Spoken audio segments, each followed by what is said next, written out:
Hello everyone, welcome back to my channel.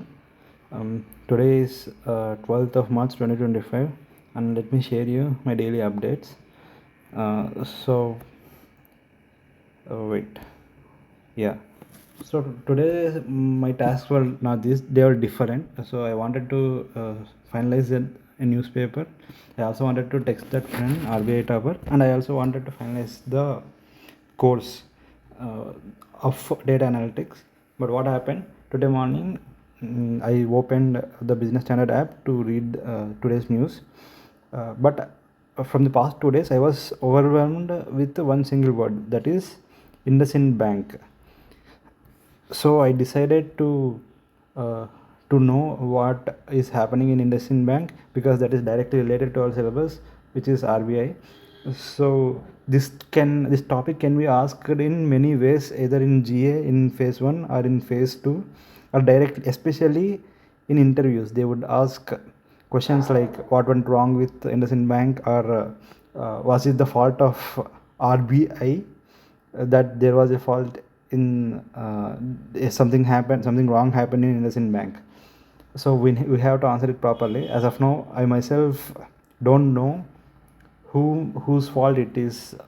This IndusInd news thing was, but today I kept everything aside and I only focused on knowing what actually happened in IndusInd Bank. Apart from that, coming to the subscription of business standard, I was about to take the subscription, but then I noticed that most of the content they are giving it for free. I don't know if it is because I am new. I just signed in to their app, so I don't know if they are giving me free access because I'm a new customer and they are it's just a free trial, or it is like that. Because most of the content that is related to stock market or something like that, that is being given under paid content. But the content that we aspirants need, like the news from news or circulars from RBI or something like that, they're giving it for free. So I was thinking if I should actually invest in taking this course or not. I'm not sure, especially, but I'll continue for a few days with the free version and see if it is needed or not. Next, let's go into this IndusInd Bank fiasco. So, other than IndusInd Bank, I didn't do anything else today. So, what actually happened in the IndusInd Bank? Let me tell you what happened. There are a series of events. So, first of all, RBI extended the CEO term of IndusInd Bank for 1 year. So the CEO of IndusInd Bank is Mr. Samant Katpalia, and this is his third extension. After his first term, I don't exactly know what his first term was. He was the board of IndusInd Bank recommended an extension of 3 years, but RBI approved only an extension of 2 years. That is the second term. After second term, for third term, again board recommended a tenure of 3 years, but RBI only gave 1 year. So this came as a shock for everyone, because why isn't RBI against him or not favorable in him? So even this news is enough for stock market, for the shares of IndusInd Bank to go down. That RBI just approved only for 1 year. And then everyone were confused, like why didn't RBI approve for 3 years, and why did it approve only for 1 year? Then on Monday, this week's evening, a circular from IndusInd Bank came from its official website. So one thing I like about this thing is the SEBI guideline. It mandates all the listed entities to share the outcomes of board meetings or important information. They have to disclose it to all its shareholders. That is mandatory. So they had to do it. So in that circular, they just told that there were some discrepancies in accounting, just accounting, uh, accounting of internal trade swap agreements. That is what written in that disclosure. So it affects around 2.35% of net worth of IndusInd Bank. So a discrepancy that is as big as 2% of IndusInd Bank, that is quite a big deal actually. So when I googled, the net worth of IndusInd Bank was around 60,000 crore. So 2% is around 1500 crore or something. So after that, after that, the disclosure came after market hours at around 5 or 5:30 like that. The next day, that is Tuesday, the banks, IndusInd Bank stocks fell to all-time low. They have hit the lower circuit. For those who don't know the terms upper circuit and lower circuit, each stock trades for, that every stock trades for some price. So sometimes due to some events they might go up or go down.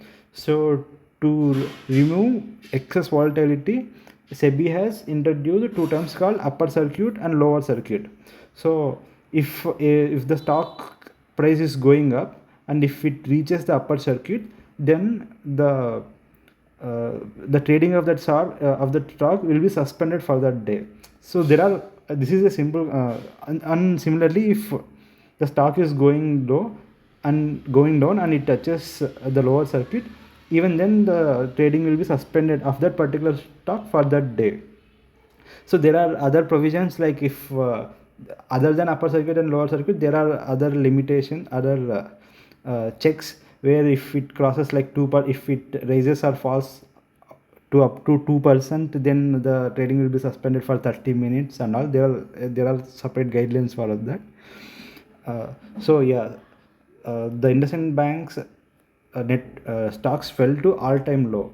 So this costed the IndusInd Bank to lose a net worth of 19,000 crores. OMG, that's huge amount. So this had impact on Bank Nifty and even Nifty 50. So that's a huge impact, and that is how big this incident is. So let us understand what actually happened in IndusInd Bank. So I actually tried very well to understand what happened in IndusInd Bank.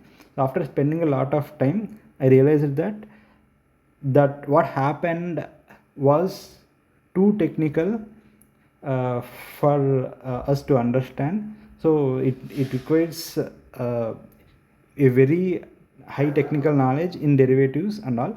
So as much as I understand, let me break it down like a layman. So what actually happened was, so every bank has assets and liabilities in foreign currency. What are assets and liabilities? For a bank, their assets are deposits and liabilities are loans. So even IndusInd Bank has some assets and liabilities in foreign currency. So if there is a foreign currency involved, then there is a risk of foreign currency. So they have to hedge that risk. So what is hedging? Hedging is a process of reducing the risk. I'm telling it to laymen. So for example, if A and B are playing, say, cricket, and you bet that A would win, and you betted 100 rupees. So as of now your risk is 100 rupees. But if you want to hedge that risk, what you will do? You will go to some other person and you will say A will lose and your bet is 75 rupees. So this is called hedging. So you have hedged 75 rupees. So even if A loses, you will your profit will be 25 rupees, and even if A loses, your loss will be 25 rupees, and if even A wins, your profit will be 25 rupees. So that is called hedging. So they have this foreign currency assets. Generally they have to hedge it. What banks use it to do, instead of directly hedging it, they use it to hedge it in the bank itself. So in the bank there are two departments. One is asset liability management department. Another one is treasury department. So they use it to swap among themselves this foreign currency uh, derivatives. So after that, the Treasury Department will again hedge it to the external markets. So here in a single asset, there are two hedges involved. One between ALM and Treasury desk, and one with the Treasury desk and the external market. So they use it to uh, think that if there are profits here, then there will be losses here, so they will cancel out each other. They want to be, the hedging rate won't to be equal, but in the long term they will cancel each other out, so you won't end up with profits or losses. So that is the funda. But what exactly happened? RBI gave a new circular in September 2023 that this step has to be eliminated. You should not swap in between. You should not do internal swaps. You have to do it too with an external agency only. So this rule actually came into effect from April 2025. 1st April 2024, I'm sorry. So then in September 2024, IndusInd Bank realized it. So as I told you that these two rates are different. So sometimes it would be making profit here. If you cut off the deal in the middle, if it is let to run for the long term, then there won't be any risk. But if you close the deal in the middle itself, then you have to pay something. So there will be a profit or loss. Uh, so so this circular came into effect since from April 2024, and in October 2024, IndusInd Bank realized that they have lost a huge amount because they have closed these derivatives or swap arrangements, but they have booked a profit here, but due to their accounting methods they have not reported that they have booked a loss here, I'm sorry, but due to their accounting standard they have not reported that loss anywhere else. So this is the huge discrepancy. And as a result, around 15,000 crores worth of their currency will be lost, their profits will be lost. So the bank is telling that it would still be in profit and it would still maintain a CRAR of 15%, which is way above uh, the regulatory requirement of 11.5%, 11.9, 10, 11, 11.5%. If I remember correctly, it is 9% plus 2.5%, right? Counter-cyclical buffer and other buffers, yeah, 11.5%. I have to check it again. So this is what actually happened in IndusInd Bank.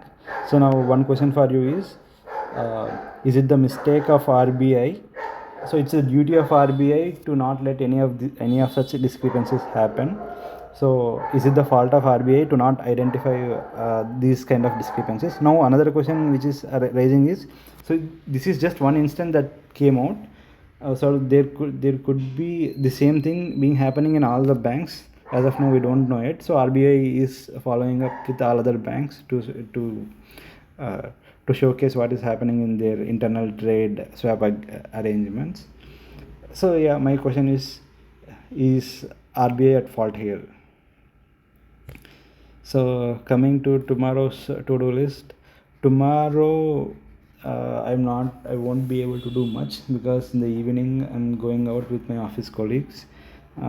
As usual, I'll try to cover newspapers, and I'll try to do some research on the course. The thing is, as I'm going out tomorrow evening, so I won't have much time tomorrow evening, and to do this research in the office hours. I have a lot of workload as of now because this is the month of March, the close of financial year. So I don't know if I could actually do this research in the office or not. Other than that, after that I'm gonna get a long weekend. So I have to sit and figure things out to do to prepare a proper plan for static portion and talk to that guy and to finalize the codes and all. So that's it for today, guys. Meet you again tomorrow.